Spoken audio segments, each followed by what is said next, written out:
वाढदिवस आणि तोही मामाच्या गावी. या वर्षीचा माझा वाढदिवस मामा मामीच्या घरी साजरा झाला. मामीने प्रेमाने बनवलेली मिसळ आणि मामांच्या मुलांसोबत केलेला तो जबरदस्त डान्स आणि मावशीच्या मुलाच्या येण्याने तर रंगात आणखीच भर पडली. हे सुंदर सरप्राईज आणि तुमचं प्रेम बघून मन भरूनच आलं.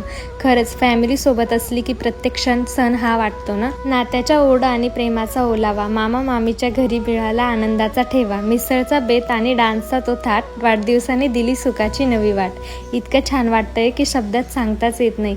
माझ्या फॅमिलीसारखं खरंच जगात कोणीच नाही. हा व्हिडिओ एक फक्त रील नाही तर माझ्यासाठी खूप आनंदाचा क्षण आहे. खरंच आजचा दिवस तर अस्मरणीय झाला आहे. थँक्यू सो मच मामा मामी, मला इतकं स्पेशल फील करून दिल्याबद्दल.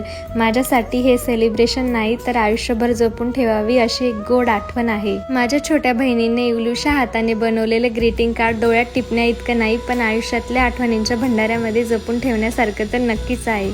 आणि बघता बघता आमचा हा छोटासा लड्डू गोपाल त्याच्या बोबड्या बोलांनी हॅपी बर्थडे दीदी कधी बोलायला शिकला कळलंच नाही. आणि एका मुलीसाठी माहेरच्या लोकांसोबत घालवलेला तो वेळ आणि तो आनंद, यापेक्षा मोठं गिफ्ट काय असू शकतं ना. सगळ्यांच्या प्रेमामुळे आजचा माझा दिवस फुलफिल झाला आणि मामा मामीच्या लाडात माझा 25वा वाढदिवस साजरा झाला.